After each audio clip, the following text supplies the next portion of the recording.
Making it to 10 years in business is no easy feat.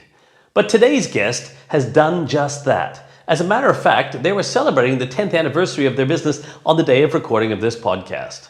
And our guest is none other than Nathaniel Bibi of Bibby Consulting Group.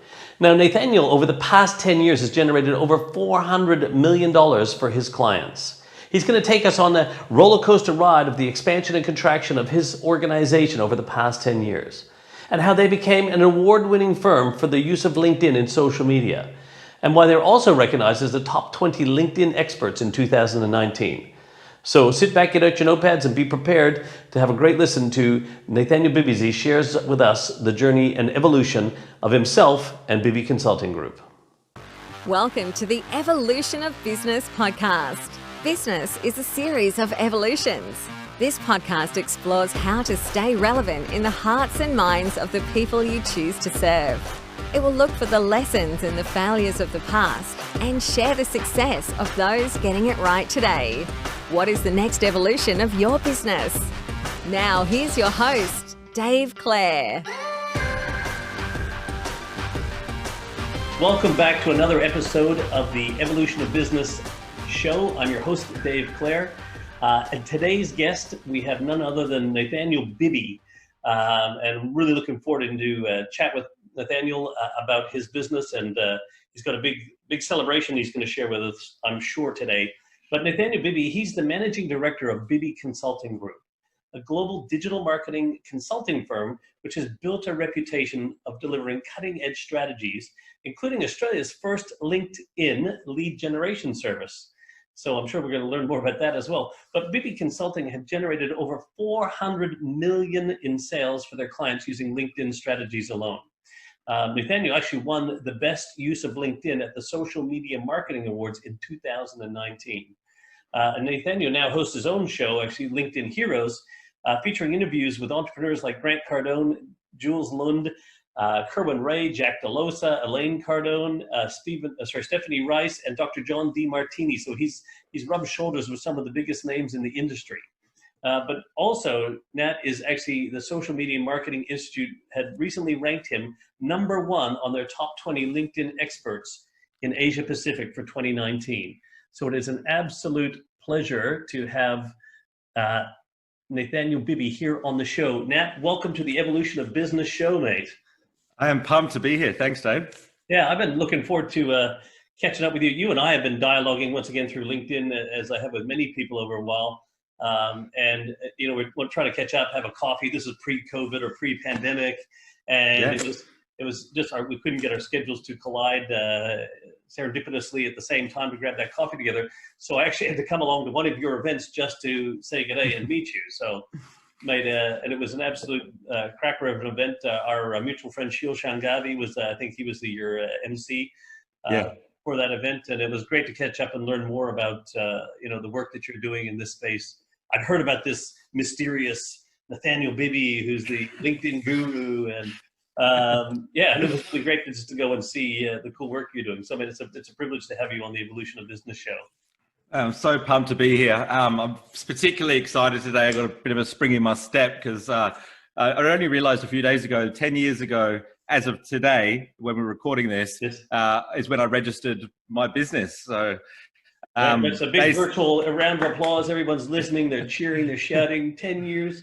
I mean, that's a major accomplishment. 10 years since you registered Bibby Consulting Group. Well, I always tell people, I know 2% of companies make it to 10 years. And I don't know if that statistic, how accurate that statistic is, but I know it's not very many. So to actually get it myself is a huge accomplishment. Yeah, I'm very stoked. Yeah, mate, and it's exciting. So mate, let's lead into that. So let's tell us in 10 minutes or less. You got a minute for every year, maybe even less, because I'd like you to tell us how did you even get into this. So just tell us give us a background on who Nathaniel Bibi is and then how you ended up having this business and for 10 years now. Yeah, sure. Well, I guess the seed was planted when I went to see Anthony Robbins and Unleash the Power Within. And he said to me, in life, you either need inspiration or desperation to move forward. And I got desperation when I started my business. I was $20,000 in debt. I just quit my job. I was getting evicted from my apartment. And it was actually, I just had the electricity cut out as well because I couldn't pay the electricity bill. And I, like, in sales, hadn't been paid in 3 months. And, what was going through my head is to get a new sales job. It's going to take a few months before I get, enough commission up to be able to work my way out of this financial trouble. That's not going to work. Called my mother. She said, no, I won't help you. Called my dad, same answer.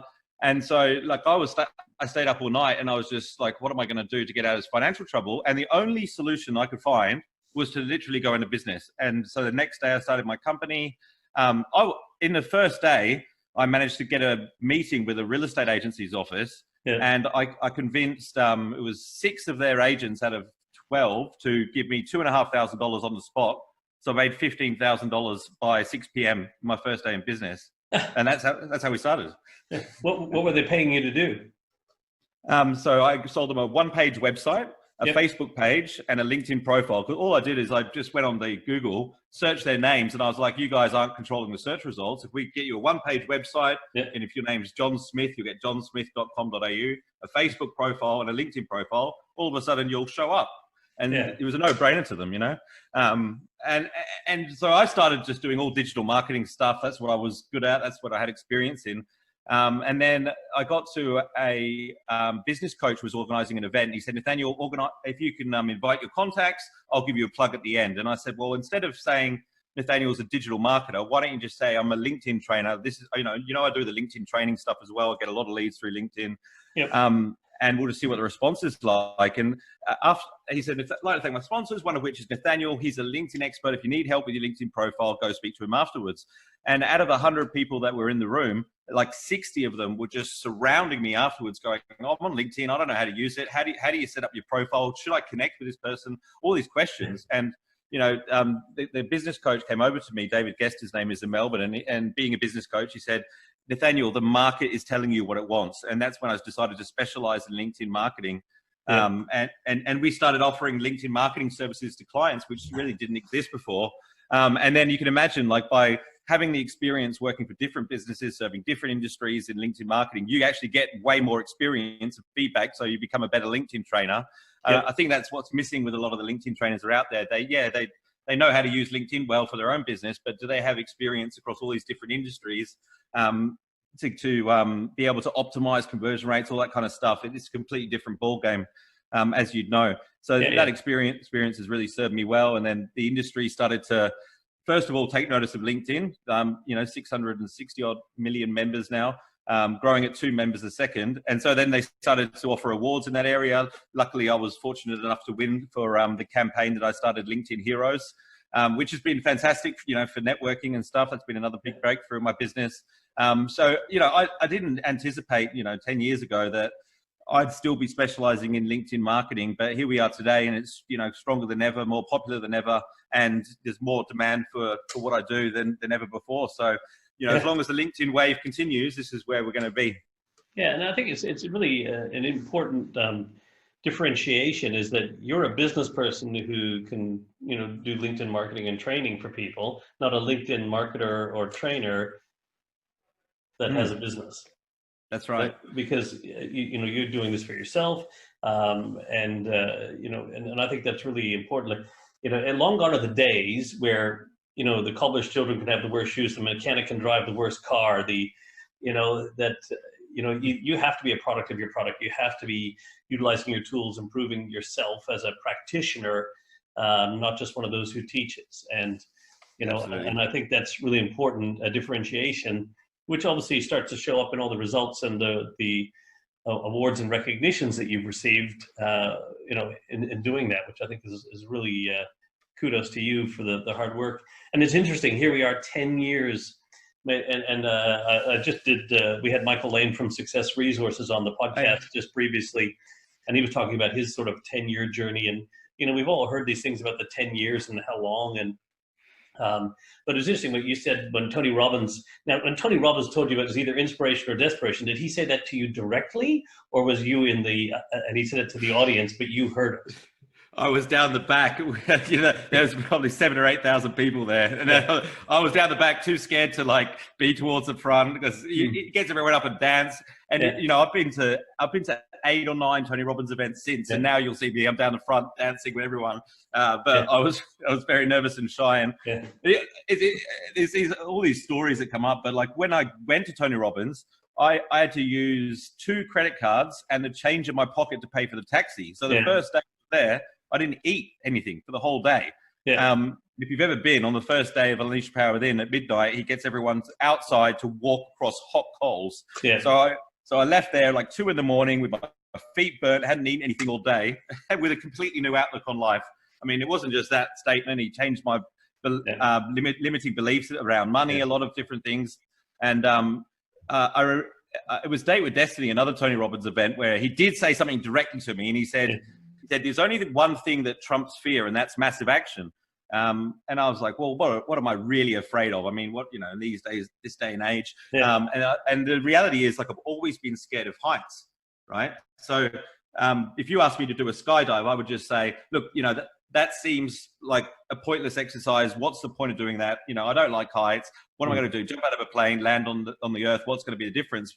But when he said that to me, I thought, I'll challenge myself. So I jumped out of an airplane the next morning. Yeah. And it was a huge breakthrough for me, because it was like when I landed on that beach, I really felt in my body, and I don't know if anyone else has experienced this. Like, I guess we say it a lot, but I felt like anything was possible. Like I could do anything. If I could do that, I could pretty much do anything. And I still am afraid of heights, but I know that I can conquer it if I need to. Yeah, and you know what? I did skydiving. Would have been back 2011, 12 from 14,000 feet. Yeah. And I'm not a big fan of heights, but like skydiving, man, it was something I always wanted to do. It was a fundraiser, and my niece had diabetes. It was a fundraiser for diabetes, so I wanted to raise some money to support her. So I did it. I jumped, made 14,000 feet. And it was, I've never felt more alive facing a fear like that, facing death. I never felt more alive. When that free fall, you popped a chute, it was fine. It was all like, it's all floating. But that free fall, that when you're Supermaning it down, and I actually had my Superman belt buckle on and everything, and it was, there's great photos of it there. Got the just rip it around.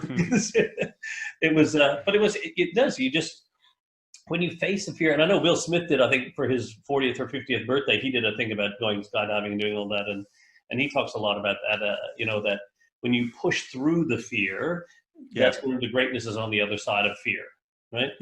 Yeah, and I think you have to, as an entrepreneur, like you have to get used to being comfortable in these challenging situations. Because as we all know, when we get emotional, especially when fear comes into it, we start to make bad decisions, and it's when the shit's all happening that you need to be centered and be able to make logical, non-emotional decisions. And I think we do that all the time in business. Yeah, absolutely. And do you have any ritual or routine you do to center yourself when you are feeling that building up? Do you some people meditate, some people just go for a walk, some people light a candle, whatever. Do you do anything or? Yeah, I think it's all about changing your state. Another thing I learned from Tony Robbins, and whether that's going for a walk, putting on some music, just getting out of this head where you focus on all the problems.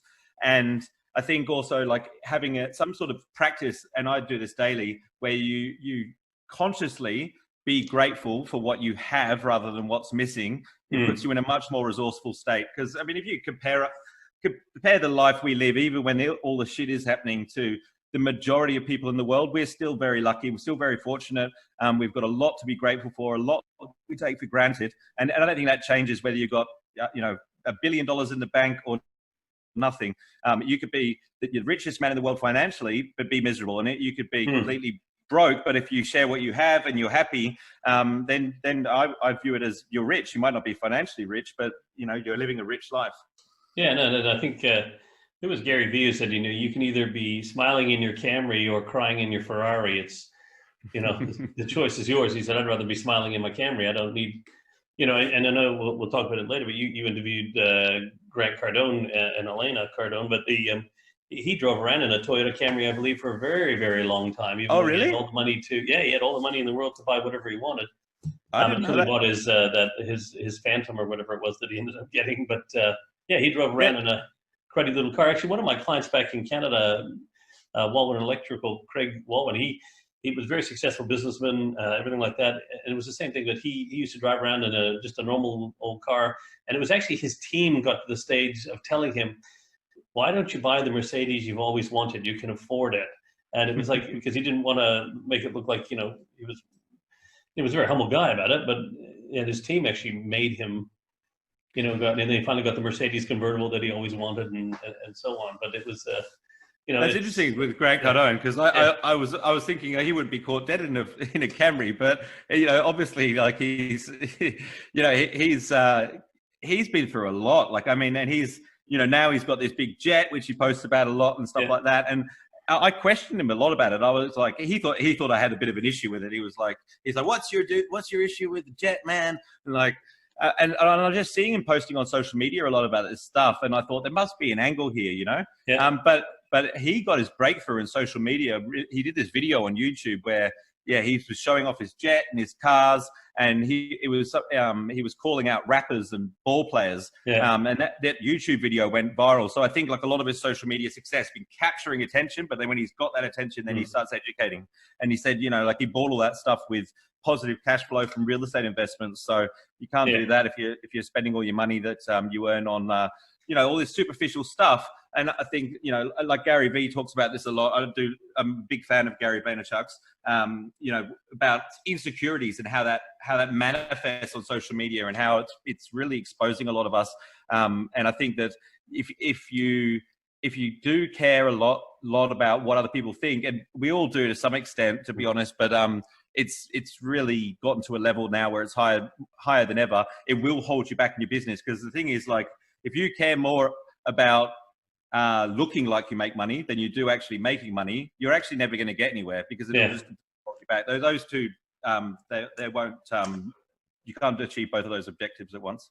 No, and it's quite fascinating. I think going forward into the world today, especially post-COVID or pandemic, or if we're still in the eye of the storm or wherever we are in relation to it all, is, there was a lot of really people who were great marketers. They were all style but no substance, and they couldn't really back up, and they burnt a lot of people in that. And I think going forward, I mean, people are getting a little bit more savvy about stuff, but this whole concept of authenticity and vulnerability and being open and transparent about, instead of me taking a picture leaning up against the Ferrari and it's a beautiful woman walking past me going, I can show you how to get all this, and people assuming that I have it when I'm just leaning on somebody else's car, these false prophets and success gurus who are really not successful, but trying to become successful by pretending that they are.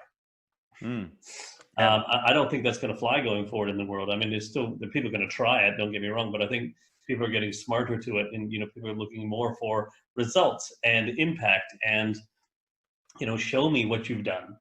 Yeah, there's so much power in vulnerability, like especially these days, if you're starting a business with no money, like social media has given us the opportunity to be able to reach hundreds of thousands of people, but you literally can't do it without either spending a lot of money or being vulnerable and being honest, and I've always had the most success with my social media content when I've been completely vulnerable, told people about the failures, about the drawbacks, about my weaknesses, than I have talking about my strengths. And don't get me wrong, like I think that you don't just get on social media and whine about your life. Like I learned something from my failures and my pitfalls, and I think that's how we grow. I don't think there's any entrepreneur that got into the game and he just started winning. No. And if they did, they probably lost it all fairly quickly afterwards too, because they didn't learn a few of the things along the way. And it's quite fascinating because Michael Lane and I were talking about this in his interview, and he was talking about the failures and it's like all the Gary V's, even Richard Branson, Tony Robbins, all tell you the same thing. Fail often and fail fast, because that's how we learn from making mistakes and failing. And it's the only ones we don't learn from are the ones, right? So you didn't get to be who you are, be where you are in 10 years without making any mistakes, Nathaniel, right? So, right? So going forward in the next 10 years, what makes you think that, and I know you don't, but that we could do all this without having to make a mistake going forward? Because you're going to have to continue to make mistakes and push the edge and, and find out where it is and try and fail and do all these sorts of things to learn, because that's how you got to be who you are today. And it's the same process you're going to need to use to be who you need to be tomorrow. Yeah, and that's what being an entrepreneur. This is why I love it so much, and this is what it's taught me. Is it's changed my relationship with failure. You know, there's so many people in the world that don't try doing stuff because they're worried about what their friends and family are going to say when it goes wrong. Because I mean, inevitably, like something will go wrong. And I experienced that. You know, like when I started my company. To be honest, for the first 6 months, I didn't really speak to many of my family members because they just thought like I was going to fail, or, you know, if something goes wrong, oh, Nathaniel shouldn't have done that. I'm like, what do you mean? I just learned another way not to do it. It was very emotional for me. But when you're winning, they're like, oh, well, I'm glad that went well. You know, he's so lucky. He's so lucky. But I think that as an employee, me personally, when I was working for other people, I didn't get that, like, nothing was pushing me to change my relationship with failure. Because even as a kid growing up, like if I came home and I failed something, it's like, oh, you know, that sucks. Oh, you know, you'll be okay. Rather than celebrating the failure and going, you know, you found another way not to do something. I think that's awesome. Like the lady that started Spanx, she was saying Spanx, you know, the tights that women wear. So like she said that her dad used to say to her at the end of each week and her siblings, what have you failed at this week? And then they'd celebrate it. And so they would always come to, you know, dinner with their dad with something they failed at because they would celebrate. And so they always learned that like losing was not actually not being able to do something. It was actually not trying. Because then you don't get to say that you failed at something. And I think that's so important, like to change the relationship that we have with failure. And for me, like I wouldn't have got that unless I started in my entrepreneurial journey. I'm so glad I did. You know, that's, you know, and that's such an important lesson for people who are listening to this to understand. Is to have a healthy relationship with failure, and then and to celebrate it and see it as a great thing. You know? You know, you can look at back to Thomas Edison, right? The light bulb, whether it's 1,000, 10,000, it depends on whose interpretation of the quote you want to read. But you know, certainly finding so many thousands of ways it won't work until they found the one way it did work. Yeah. And it fires you up. Yeah. If like Michael Jordan got booted out of his basketball team when he was a kid because he didn't work hard enough. And, you know, you look at his career, if you've seen The Last Dance on Netflix, one of the hardest working sportsmen in history was, you know, legend. Yeah. And actually, I had the privilege to interview JJ Burton, probably 3-4 weeks ago now, who was a wide receiver for the Kansas City Chiefs back in the 90s, and he caught passes from Joe Montana, and which was really cool as a Canadian. Loved my NFL. But you know, he was a 5'10", 160-pound wide receiver when the average height in the NFL was 6'2", 245 pounds. You know, and so it was his willingness to do it. He didn't get through the first time. He was a track guy and just wanted to end up playing in the NFL, and he had to keep going and failing. One of my best buddies back in Canada, Darren Shannon, he was an NHL hockey player for 10 years, which is an average lifespan of a hockey player is about 3 years. And he was the same thing. He didn't make it through the first pick of juniors, didn't make it through, went back again. And what his lesson was that I've always reminded me, and I've seen it numerous times since, is that hard work will beat talent every time when talent doesn't work hard. Yeah, absolutely. Because I think rest on the laurels of being really good at something, and I've rested on my laurels numerous times in my life because I'm fairly. Do you think there's a lot of similarities between business and sports? Oh, 100%. I you know what? The funny thing is, I think if we took more of what we do in sports into business, I think business would be even more successful. Because if you look at, and not just because, you know, the sports has become a business, but like as a golfer, I'm a bit of a golf nut. I'll spend time at the driving range practicing putting before I go play a round of golf. But will I practice, which I do, but like I would challenge like a lot of business clients that have our golfers, for example, or they'll do weight training and do stuff. If they're cyclists, they do whatever. They'll do all this training for that sport or whatever they're passionate about. But what was the last time you did something training before a big meeting? Did you prepare yourself? Did you go to the driving range of sales calls? Did you go to the driving range of leadership meetings? Did you go to the gym of whatever before you did that? And, you know, and even most champions will tell you that, you know, that it's won in the off season, right? You know, so it's what they do in the off season that determines how well they play or perform in the on season. And even Michael Jordan in The Last Dance made it so cool, right? because when they finally won that championship, the very first one the Bulls won, I took a screenshot of it. That's when Michael and Phil Jackson are hugging, and he said, "You did it right. You did it the right way." Because Michael Jordan was winning all the individual things, but when he started realizing he had a team to support and work with him, and he started feeding the team, that's when they got the championships. So do we do that in business, mate? I don't know. Big lesson there. Big lesson there. Yeah. So do you have a team working with you, Nat, or you? Yeah, look, I have a very nimble team. There's and now currently only one other person involved in the company. So I guess I thought my goal was to have the biggest LinkedIn marketing agency in the world. And 1 year into the business, I had 9 people working for me. Yeah. I'm actually lucky to have survived that year because it very quickly imploded once cash flow stopped. Like, I mean, not stops, but you can't pay, if you can't pay one salary for 1 month, it just slowly starts to implode. Everyone starts like worrying about their job, and like we had a really, really motivated team, but it just imploded. Like one by one, I started losing people down till I was down to one person. And I learned my lesson, and I'm so thankful that we made it through that period. But you got to be careful not to grow too fast. And now we sit at the end of the market, which is like very much like we look after corporates, we're a very boutique firm. There's a lot of leads that come through that we say no to.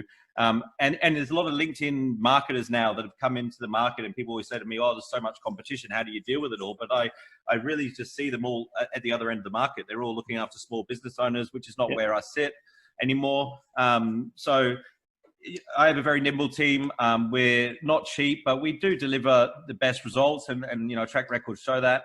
And I think that there's a huge need at that end of the market. The bigger companies, you can have a much bigger impact at that end. And then also I've utilized technology a lot in my business. The systems that we've set up allow me to be able to run a company with one person helping me, rather than, literally like revenue I think it was December last year, we did more revenue than we did when we had 9 people, and it was one person working for me. It's amazing. Yeah, wow.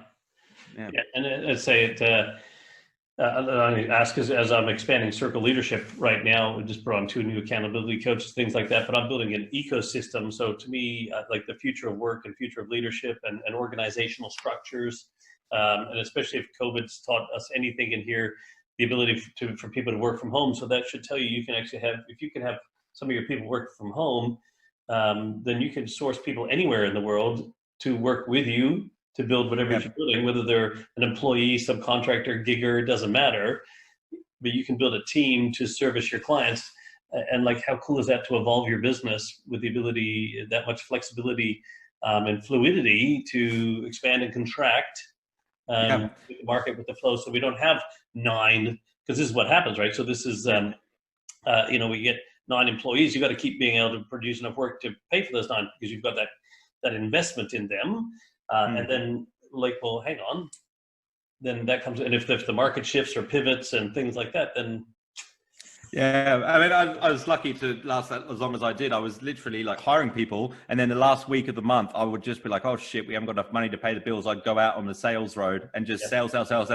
I'd be absolutely exhausted at the end of every month. And then one month, obviously, we didn't make ends meet. But like, I think, what you're saying about the global marketplace, we're already competing in a global marketplace. We have to be able to find resources in the global marketplace as well. Everyone is a potential customer. You've got to be thinking a lot bigger than just where you live and the country that you're in these days. Yeah, absolutely. Actually, Dr. Glenn Richards was talking about that. He's and all the from Shark Tank and all the businesses that he's involved in. He's saying this is global.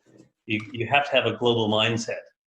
You can, be local, but think and act global, I guess is the way to look at it, right? I've spent a lot of time in Asia as well, and like I think Australia is a little bit more closed off to the rest of the world than like you live in Asia. Like it's very rare that you find a company in Hong Kong that's just thinking about the Hong Kong market.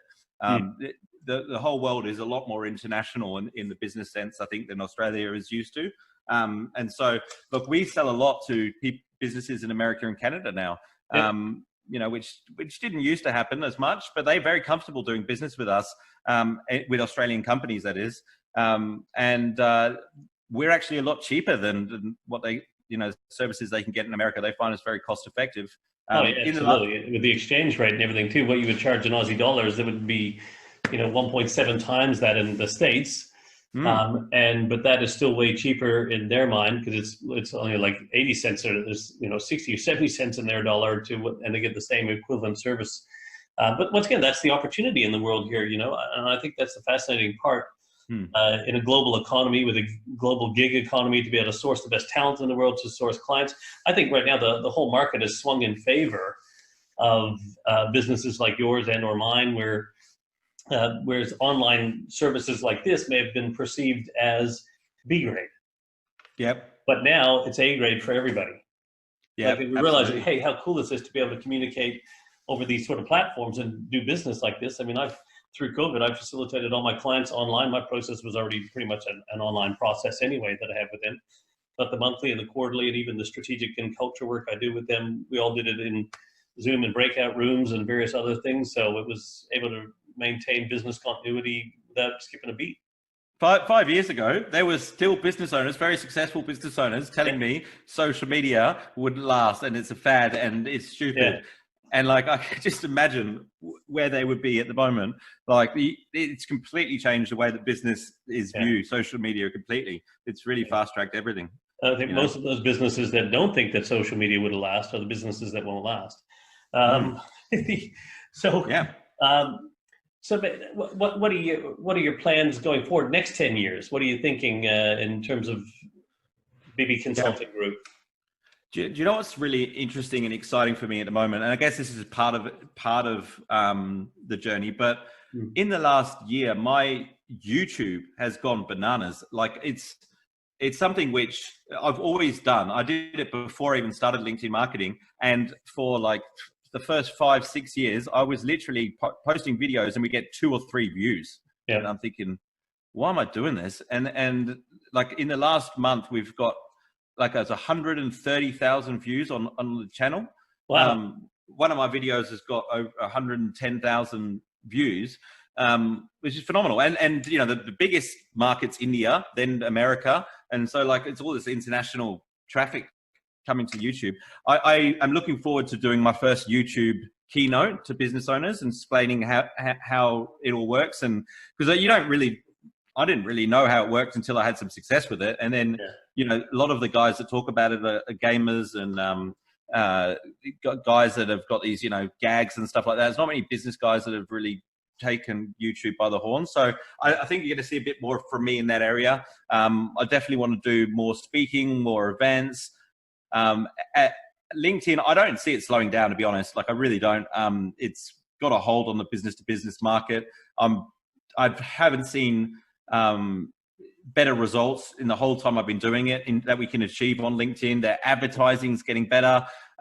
Businesses are starting to realize it. Facebook is the organic reach is not as strong, which makes it less appealing to the majority. I just think I just don't see any other competitors coming out to compete with LinkedIn. Microsoft have over 1 billion users that they're slowly tapping into to bring over to LinkedIn. They've only got 660 million on LinkedIn or whatever it is, something like that. So I just don't see it slowing down. The leadership team seem to be really on the money with everything they've introduced. We've just got LinkedIn Stories in Australia, which I've been experimenting with. They've only introduced it in the UAE and Brazil and Australia. And so, now when I post on stories, maybe I get 100, 150 views, which might not seem like a lot, but when you take into account that majority of the world haven't got it yet, when they have got it, I imagine it would be the same as when Instagram first introduced stories, and you get 3,000 or 4,000 views easy. Yeah, but this is also an important thing for people to understand, that when LinkedIn or any platform introduces a new offering or service, that you need to jump on that quickly and do that, because that's the thing that they'll get more promotion, and that because that's their new service. So the more people use it, the more exciting it becomes, right? Exactly. Yeah. If you don't jump on it till later, then you can be left behind a little bit. And one of the things though that frustrates me, while we have the LinkedIn Australia, the award-winning LinkedIn guy on the podcast here, LinkedIn's advertising platform is just ordinary. But and I say that because I've tried to do ads, but also I part of it says to me that a lot of people on LinkedIn don't like ads or won't. The whole concept of ads, it's not what LinkedIn's about. Whereas Facebook, it's kind of, we accept that as part of the platform and these sponsored ads and stuff. But like, even for me as a business professional on LinkedIn, these ads that come up, I'm like, this isn't the place for it. It'd be like walking through a networking event, carrying a big banner going, buy my stuff, buy my stuff. And you would do that at a networking event, but you would do it in a world's online shopping mall, which would be Facebook. Yep. It's evolving. Like, there's a lot of content that you may not think's ads that are showing up on LinkedIn. Like, there's a lot of, like, Simon Sinek has nailed LinkedIn advertising. Like, he's got a company page that looks like a personal profile. His content, his personal content, he's sponsoring to the max. Like, and the website retargeting is a big deal, Dave. Like, you think about it, right? Anyone that visits your website who's got LinkedIn, they've got the cookie dropped in their browser. Like, exactly who's looking at your website. I mean, if it's using it as like a multi-channel approach. If you've got Google AdWords driving people to your website, you're finding out who they are on LinkedIn, you're finding out who they are on Facebook. And I think it's slowly going to evolve. I would not be surprised if sometime in the next couple of years, you could sponsor posts from a personal profile. I mean, and that's a big call, but I just think that it would transform LinkedIn's revenue stream for starters. I mean, it's a public company. The board of directors would have to jump at an idea like that, I think.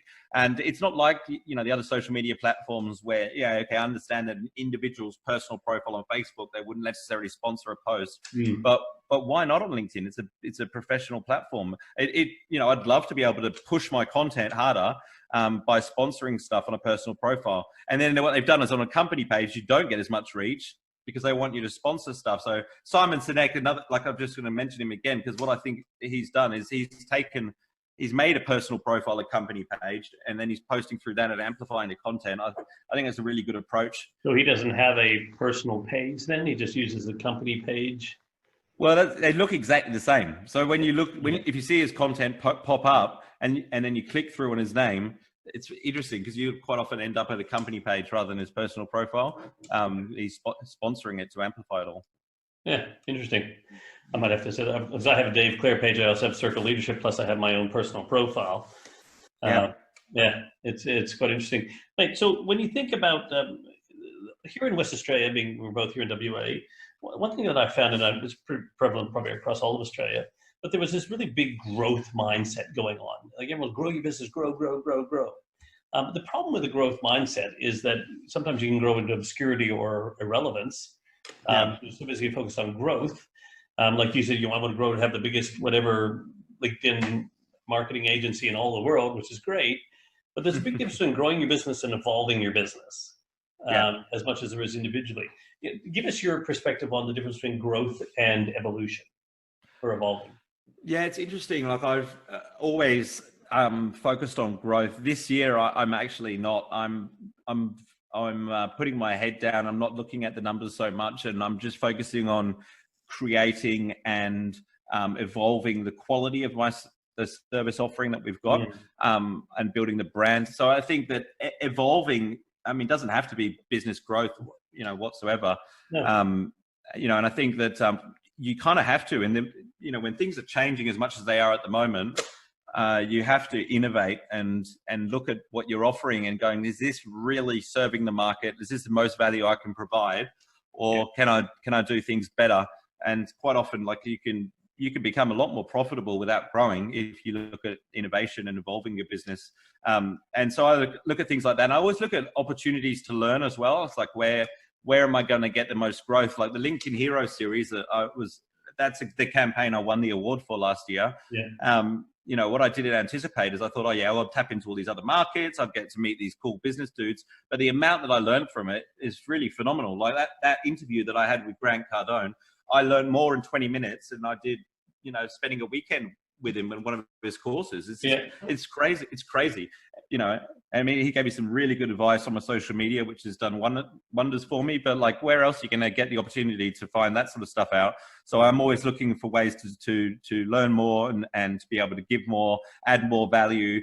And I think that's really in social media. Like if you can add the most value, that's how you win at the game of social media. I think where the business side of it comes in, and where a lot of people get confused, is how do you translate that into return on investment, which is another skill altogether. Because you get those two mixed up, adding value and extracting value, you can sort of shoot yourself in the foot sometimes. Yeah, no, that's so, and it's really important. So this whole evolution you're going through right now is critical, and I think, if it wasn't critical pre-COVID, it definitely is now during or post-COVID. That we don't continue to evolve to stay relevant in the hearts and minds of people we choose to serve. Somebody else or something else is going to come along and innovate or disrupt or do whatever, and serve those people because you're not evolving. You can grow, right. But if evolution doesn't become the natural state of your business or organization or even yourself, as a species, we've always evolved, right? It's not the fastest, the strongest, the fittest, or the smartest that survives. It's the one that's most able to adapt to their ever-changing environment that does in life and as individuals and in business. So even in your organization, if you're not evolving, then your business won't. And if your business isn't evolving, then you become irrelevant. I mean, it's just a fact now. So when you think about yourself, what was the biggest personal evolution that you've gone through yourself as a leader, or just even as a business person, your own personal evolution? Yeah. Look, starting the company was the big one. Like, I mean, I mean, that was something that, I definitely, that was a challenging period that I did on my own. And then going through that imploding at the first year of business as well, where I had to lose people. My business mentor at the time, he said to me, Nathaniel, you got to get rid of, this person. You got to get rid of this person. And I was like, why? And he's like, well, you have not got the cash flow to support them. And I was like, I can't fire somebody, of something that I haven't done, not that they haven't done. And it was a big mistake because you've got responsibility to a lot more than one person. Yeah.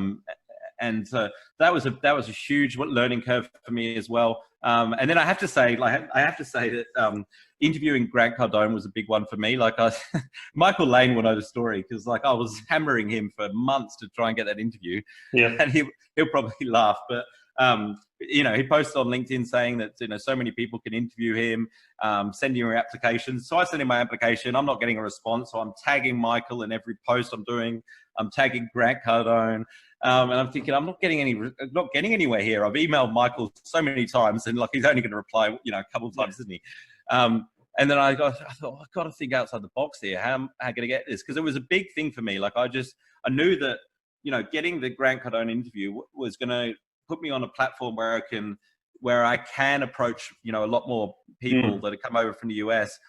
And so I thought, I wonder if Elena Cardone's coming, because she's only just started her YouTube channel. She's only just started posting content. So I get onto Instagram and I message Elena and say, hey, I didn't mention anything about Grant. I said, Elena, are you coming to Australia? Because I'd love to interview for LinkedIn Heroes. And then her assistant gets back to me and goes, yeah, Elena's going to be in Sydney. We'd love to do the interview. And I was like, well, look, I'm not in Sydney. So, I'll come if you give me an interview with Grant Cardone as well. And you can just picture Elena going, honey. Yeah. And then, but this interview for me. Exactly. But I just got back from Sydney for another reason. And they call me and they say, look, Grant can do the interview tomorrow. And I'm like, okay. So I get on a flight at 7 a.m. the next day and I get to the airport. They're like, didn't you hear, Mr. Bibi, the flight's been cancelled? And this customer service line, they said they couldn't get me on a flight till 5:30. Cut a long story short, I managed to get to Adelaide and then I had to run 10 minutes to the gate to get to Sydney. It was a full-on mission getting this interview in the first place. And then, I asked Grant to become a client during the interview. I was like, I've got to get more value out of this, Yeah.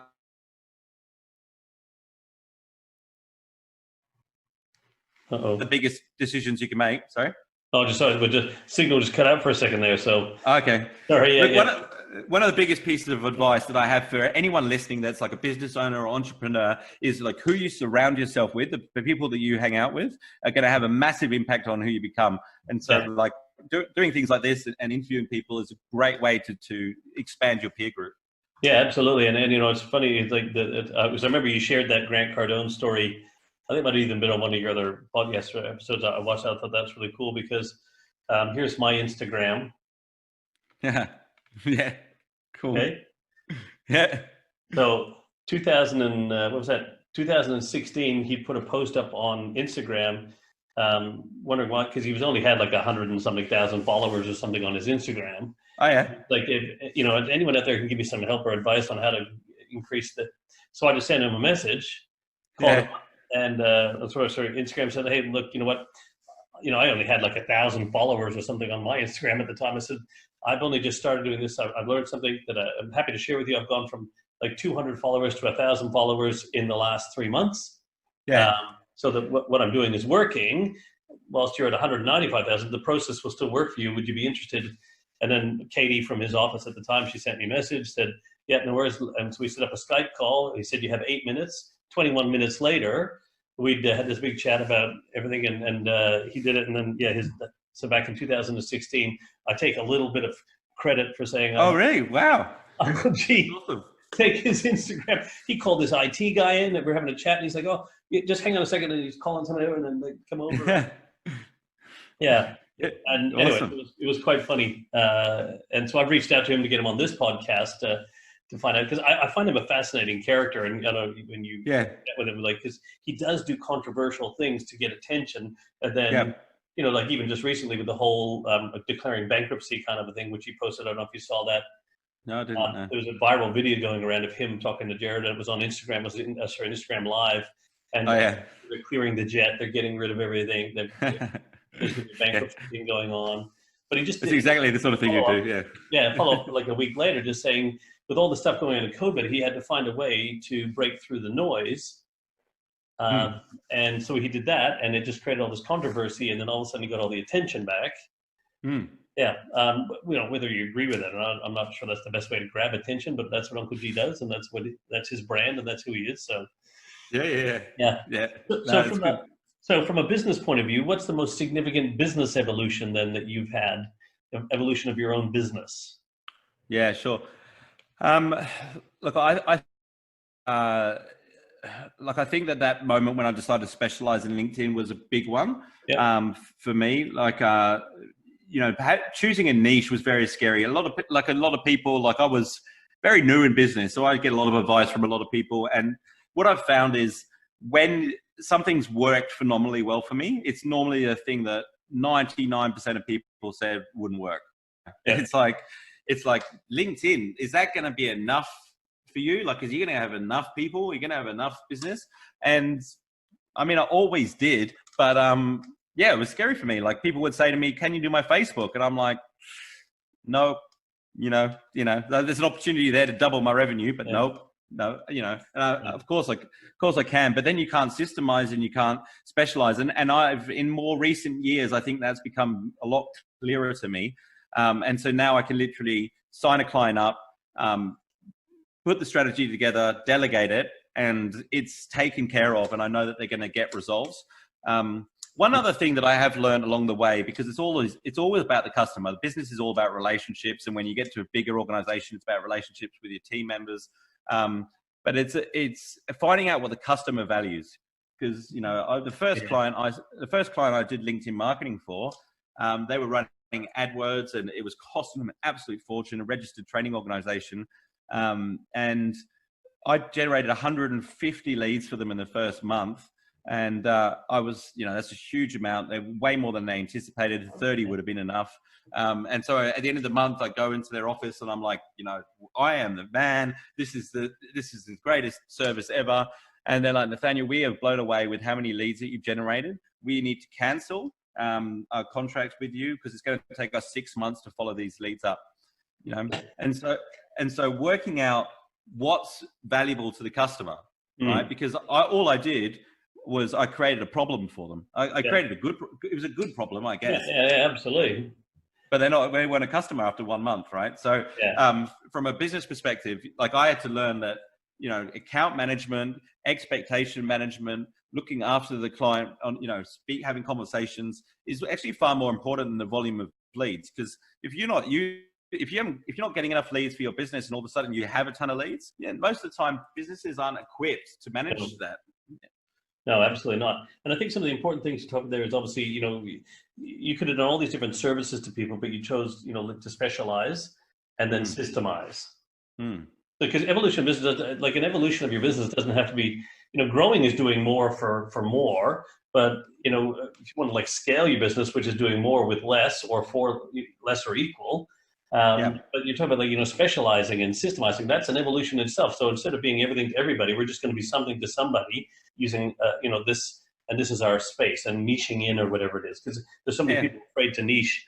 So an evolution of your business could be a narrowing, not a widening, for example.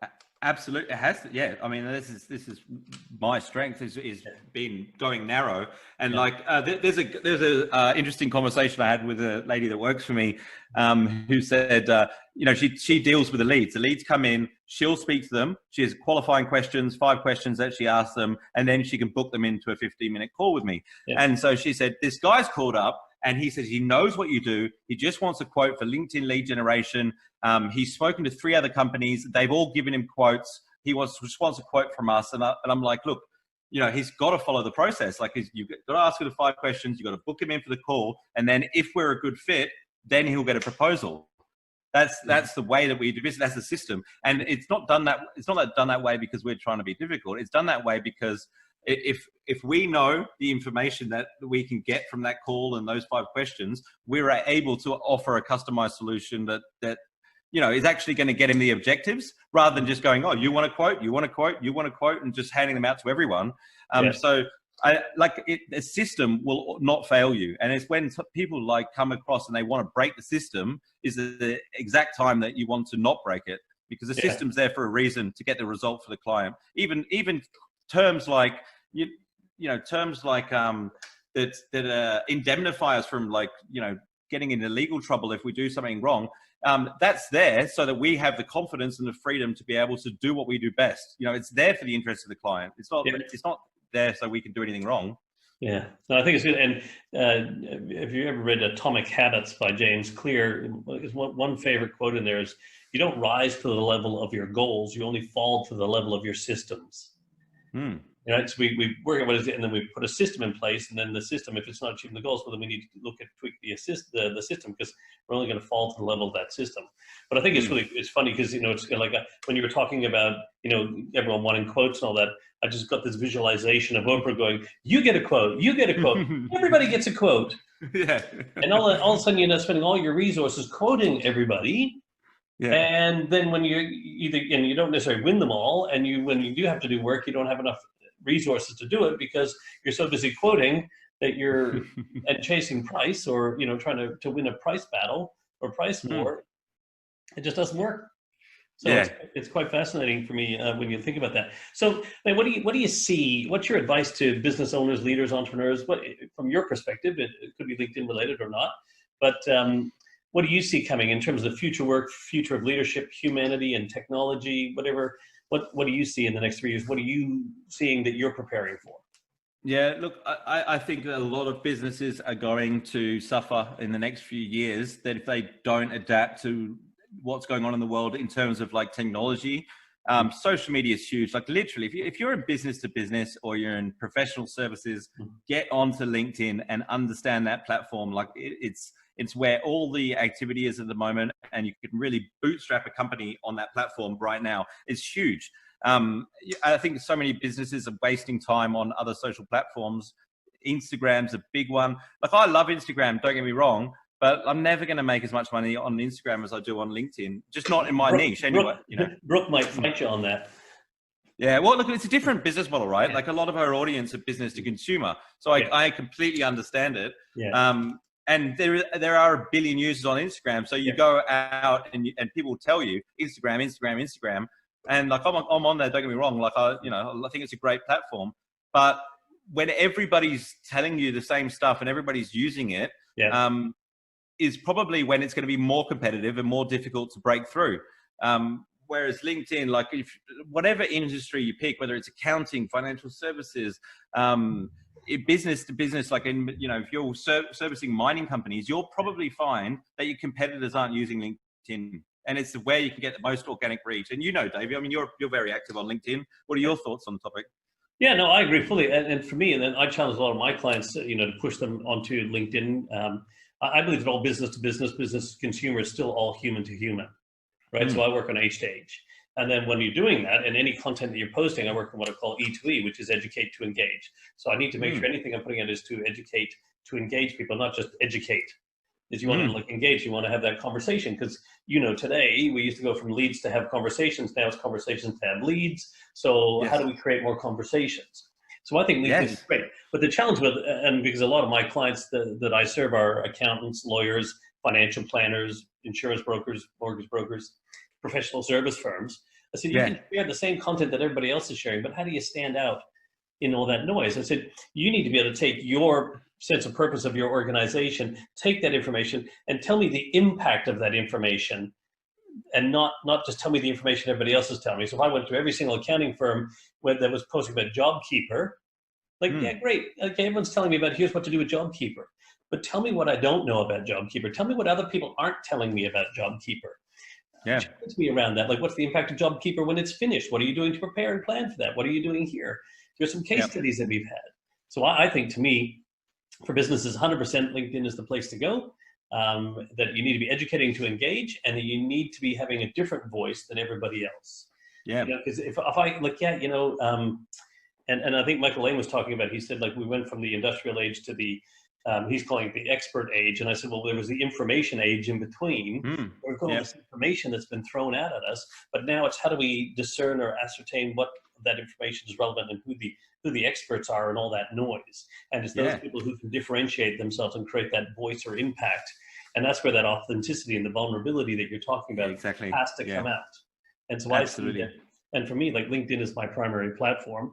Here's my plug to get onto LinkedIn Heroes. Is and it is, and it's been, for me, it's been the best platform.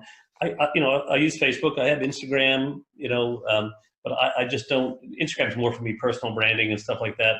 Facebook is a little bit in that space, but Instagram is LinkedIn is the place to go from a business point of view, and I think that's only going to get bigger moving forward. And I think there's just going to be, I think we're going to see a massive acceleration of features.